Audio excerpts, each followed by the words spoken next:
This is Pete Moore on Halo Talks NYC. I have Blake and Brian. We're going to talk about the pickleball Brazil, beach tennis, Southern California. You heard it here first. Take it away, boys.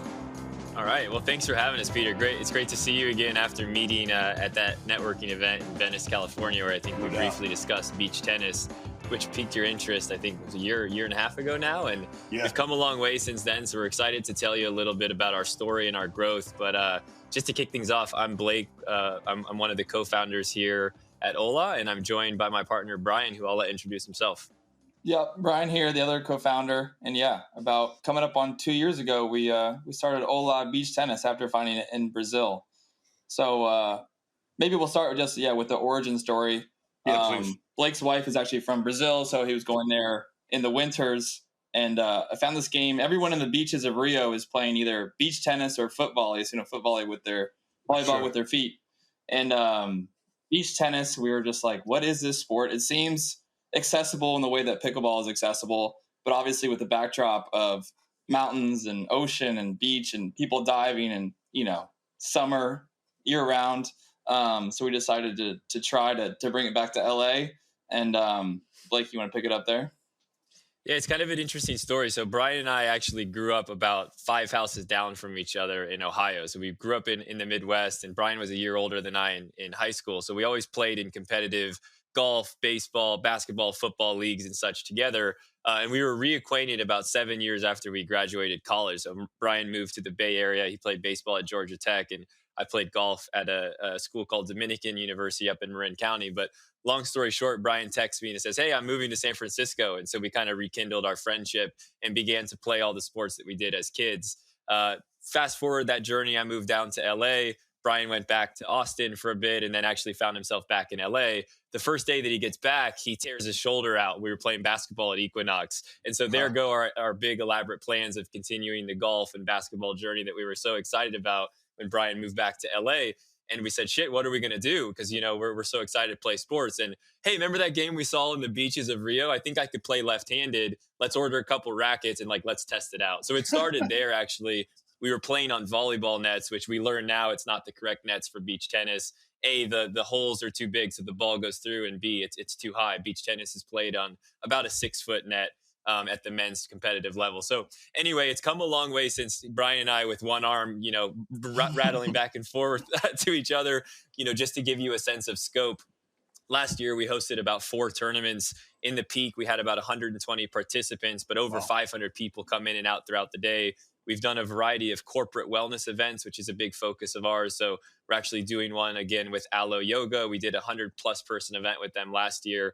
The whole idea is that companies, corporations, they want more. They want to build community. They're often hiring a lot of new people. Some people work remotely, and going to the bar and spending a big drink tab is a good way to do it, but there's a better way. And we think that that's through racket sports and beach tennis specifically. So I think you're seeing a trend of growth from companies that are saying, hey, how do I get my employees to connect with each other?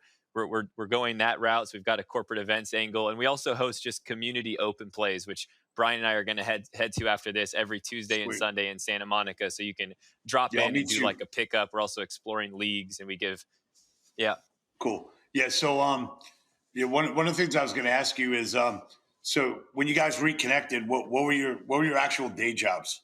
And what did you decide to give up for this? Yeah, so in San Francisco, I was a data scientist at StubHub, and now I do analytics consulting. So haven't drifted too far, but especially in this remote world, it's like such a blessing to have day jobs at home, and then knowing as soon as I log off, the beach awaits with all friends and everyone to go play this great game of beach tennis.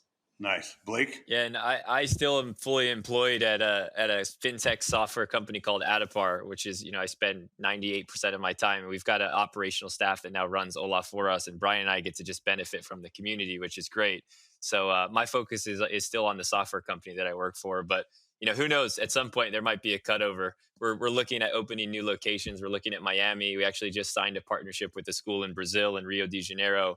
And there's a lot of appetite and growth for racket sport communities. And so who knows what's next, but happily fully employed for now. Yeah, that's cool. That's great that you can kind of moonlight on this. At some point, it's going to become bigger, and you're going to have to make a decision that, like, hey, this is where my passion is. Maybe I'm making my profession. Which we got plenty of podcasts Yeah. that have gone down that trajectory. When you take a look at in in the Northeast, there's a lot of people playing padel right now. I've got some health clubs that are repurposing Mm-hmm. a number of their basketball courts and outdoor and kind of putting bubbles up. You got pickleball courts that are proliferating everywhere. Beach tennis. Where does this kind of fall into like one of the fastest growing sports? Obviously, you guys are doing events. Is there a wave outside of Brazil, or are you guys basically like the you're bringing it to the U.S.? It's definitely already a global sport. It's still niche and growing, but it actually originated in Italy in the 70s and 80s. So professional Italian tennis players were going to the beach. They didn't want to stop playing, so they kind of invented this, tennis for the beach tennis. And then anywhere, I think all pickleball, padel, beach tennis, all these derivatives of tennis. Tennis is such a global sport, it's played in almost every country, every region of the world. So they're always kind of this natural familiarity with any of the derivatives. So I've played padel, played pickleball. I think what ties them all together is in racket sports, there's this flow state where the ball's moving so fast where it's like you don't have time to think, you just react, especially as the games get smaller and you get closer to the net. And beach tennis has that, just kind of taking thinking out of it. You get lost in the flow state. But yeah, maybe just to add to that, Peter, like we didn't realize this when we first found beach tennis. We thought we were kind of the pioneers of bringing it to the States, but like it's pretty developed within Miami and then also in Puerto Rico. I was in Osaka, Japan about 4 months ago. They have a community there. So they play it in, I think, roughly 35 plus countries. And there's an aspiration to get it into the Olympics at some point. It'll probably take a couple cycles, but it's definitely a globally known game. It just happens to be the epicenter is in Brazil. Because a lot of the weather, the weather's great right there right now, and there's tons of beach space, and there's a lot of Italian players kind of like living and growing the game out of Rio. But that's that's percolated up north into Miami specifically, and there's little communities opening all along Florida. They're playing beach tennis, and I think we've really planted the flag in the West Coast. But there are other existing communities, and it's important to note that Ola is a brand that was built out of a need where we first started buying equipment and we said, man, this stuff is really cheap from China. It's like $50 and the branding's pretty bad, or it's a $400 racket that I'm not ready to commit yet. Yeah. And we didn't have a kind of simple branded West Coast, like local friendly version. And so thus emerged Ola, right? We built this with this brand from scratch and kind of tried to create a bit of a personality around it and do it in the US. And so that's really the origin of Ola Beach Tennis. Ola is Portuguese for hello. The kind of concept is everybody's welcome. And so anyway, just some context there. And then, I'll add one more thing on like the craze. I think the kind of theory behind these tennis derivatives and their popularity is, kind of the length of the rally, right? So pickleball and padel and beach tennis, the beauty of it is within 10, 15 minutes, you're kind of hitting the ball back and forth. You get the gist of it. And you get these kind of magical moments where, your rallies can last 20, 30 shots back and forth and everyone's kind of, celebrating and diving and making these heroic plays versus I think tennis has somewhat of a higher barrier for entry where if you're not hitting topspin or these, crazy second serves, it can become very short points. So I think that's part of the kind of popularity of these derivatives is it's just more fun, less breaks and kind of more flow. When you think about, we'll have in the show notes, all the rules of beach tennis, but just give us a little crash course on what's different than a regular tennis game. Bri, you want to take that one? Yeah, I sometimes describe it as kind of simple tennis. Obviously, maybe not obviously, but it's on the sand. So when the ball hits the ground, the point's over. So the biggest difference between tennis is the ball is always in the air, more like a badminton. And gotcha. Then secondly, it's kind of simplified tennis in that it's one serve. You can serve anywhere. But it's played within the same confines as a tennis game. So I like to describe, if you know tennis, it's 15, 30, 40 game, no advantage. If you don't know tennis scoring, no worries. First team to score 4 points wins the game, and then you rotate. So, we kind of tailor the rules to our audience, but it's simple whether you have tennis as a reference or not. Yeah, and the balls are like not quite aspirated, but they're less compressed, so they don't use a tennis ball. It's about a 60% compression, so the ball doesn't go as fast. And you use kind of the bounds of similar to a volleyball court in terms of the size of the court. The game's typically played 2-on-2. And the best part about it is you can dive for the ball, right? That's like one of our favorite activities is like, that deep lob in the corner that makes your opponent have to like air out and go get it, but not scratch their arm. Or if you look at a lot of the knee injuries that are taking place within tennis sports, like on the sand, you don't get that a lot because it's a low compression sport. So you can play it from the age of 5 to 95, similar to pickleball. I remember, I grew up in an era where Boris Becker was one of the top players, and that guy came out. It looked like he was in like a skateboard accident after every match on a hard court. That guy was all over the place. Exactly. Yeah. So he would have loved beach tennis. Yeah. How long do you find that people are hanging out at a match, or an event that you guys have? Is it kind of like the equivalent of volleyball where it's basically like an all-day event? Everyone's kind of chill, moving around, round-robin tournaments. Give us a feel for the community that you guys have built.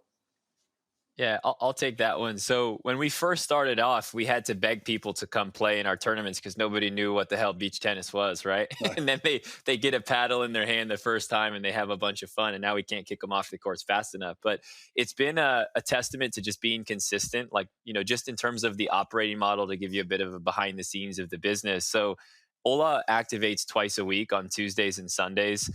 Tuesdays were like our marquee day. The logic there was that it doesn't compete with a lot of the other activations in West LA. So on Wednesday, famously, there's this Venice Run Club that gathers, thousands of people. Saturdays, people have their commitments to their own gym schedule, et cetera. So anyway, we carved out Tuesday night and we rocked with that. And, whether it was rain or shine, cold or hot, we stuck with it. And over time, people just planted in their heads, hey, on Tuesdays, we're going to beach tennis. And so we continued to expand the courts. We hired a full team and people look forward to that community after work. We often hear a lot, hey, it helps break up the work week because we know we get a little bit of a social/exercise on Tuesday night. So that's where we started. We expanded by popular demand to Sundays, especially as the weather was changing and the sun goes down earlier. We needed a little bit more flow.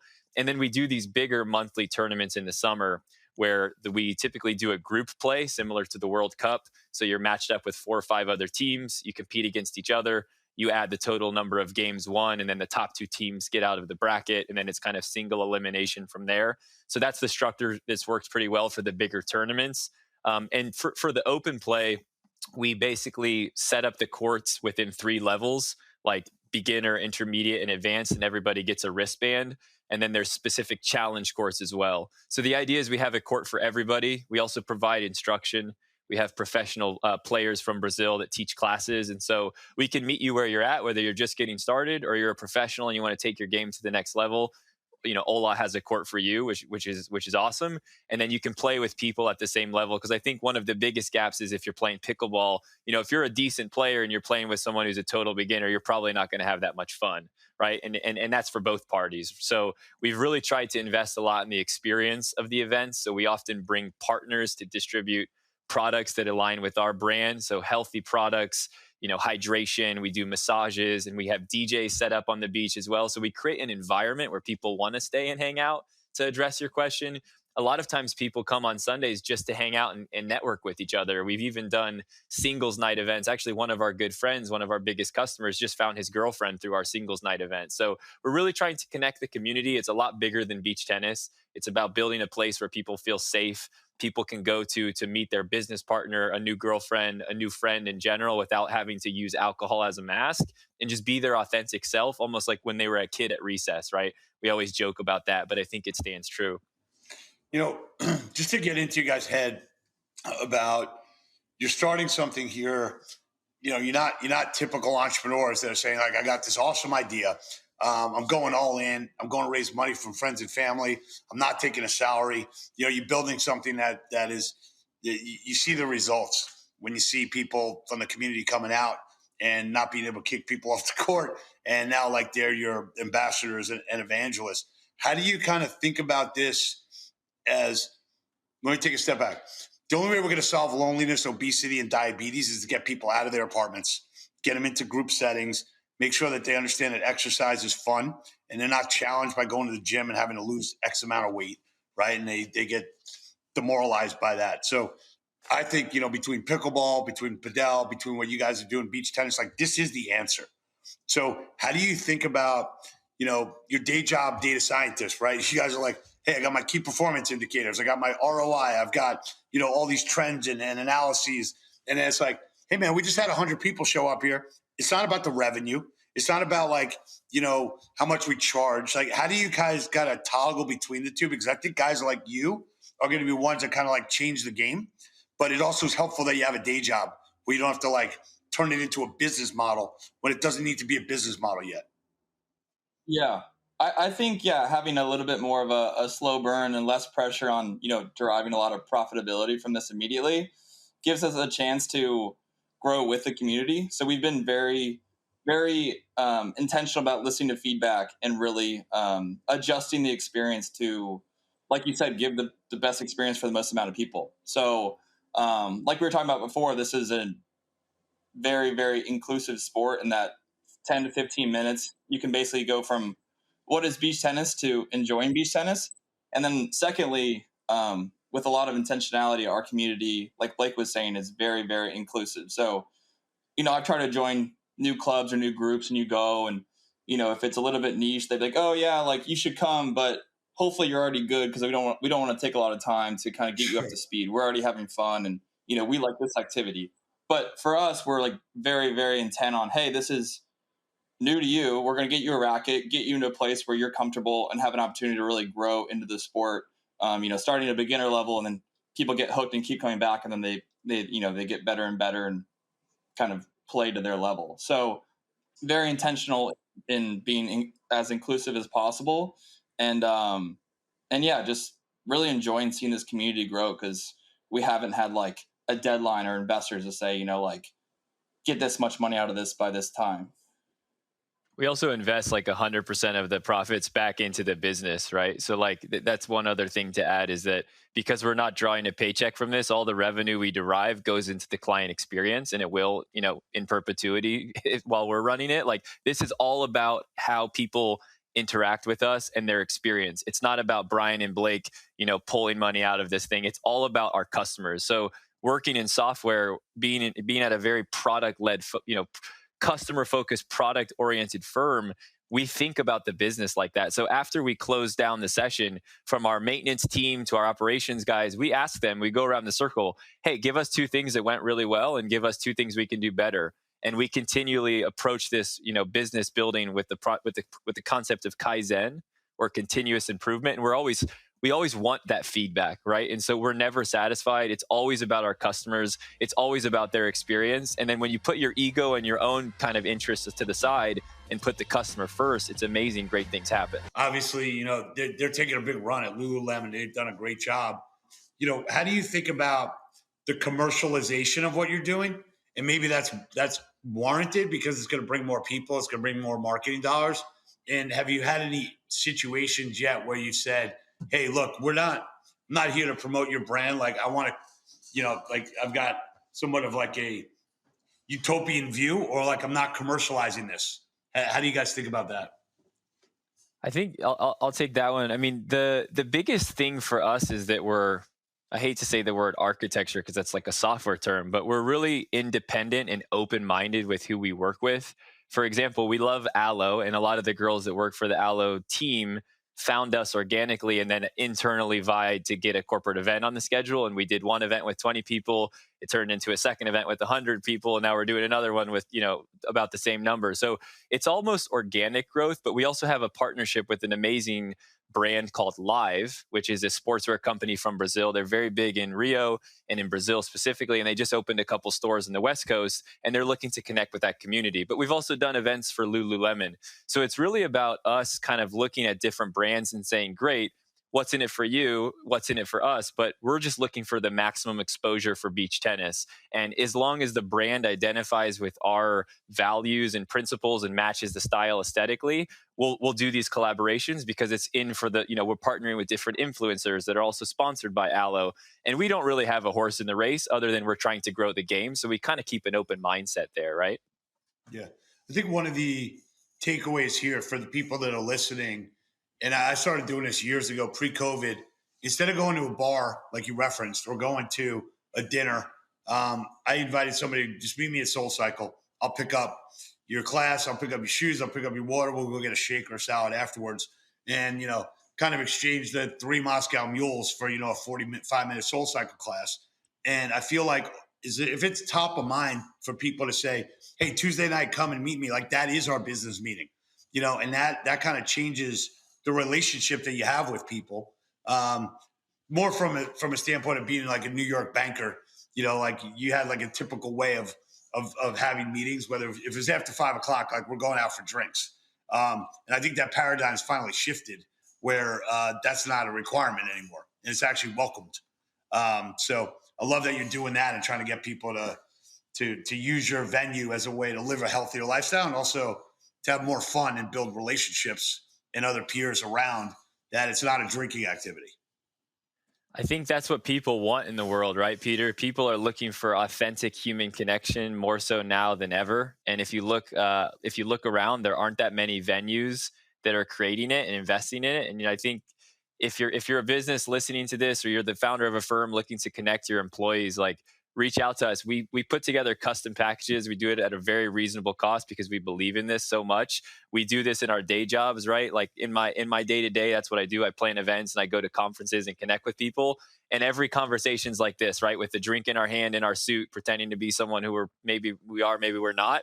In beach tennis, we're kind of taking our masks off and we're embracing our inner child, and we get to play. And when we get to play with people that we work with, we learn something about them, especially when we get to compete and we get a little sweat and we go back into the office next day, we're high-fiving, morale's at an all-time high. So we're big believers of this. I think it's the future. And I think you're going to see more and more companies get away from the happy hours and the bars, which, by the way, there's nothing wrong with that, but they're going to see a lot more value in that $3,000 to $5,000 spend in a community bonding event with pickleball or beach tennis or top golf, whatever it is, right? Because when there's an activity, then you're actually forced to do something, not just chit chat about something that happened at the office. I mean, that's all great. There's room for that. We just think that there's exponential space for this connectivity. Yeah. We wrote a book. I'm not sure if I sent it to you, but we'll get 2 books out to you. Wrote a book called Time to Win Again. It's basically running your company like a sports team. Take timeouts, fix the business, treat all your employees like professional athletes, learn about them personally, and figure out how to build relationships, slow down the tape. So we'll send you guys books. It'll resonate with both of you. And you'll love what you guys are doing. Feel free to use the term Halo. It kind of fills out some of your lettering anyway. Health, active lifestyle, outdoors. We're getting rid of the word wellness. And you guys are squarely in the sector of where we want to make sure people are going. And, we're going to have a lot of, ancillary benefits from that. So I'm glad we reconnected. I'll come out on Tuesday when I'm back in a couple weeks. We'd love to host you, Peter. Thank you so much for holding the space for us to share our story, and we can't wait to see you on the sand soon. Awesome. All right, guys. Brian, good to meet you too, buddy. Thanks, Pete.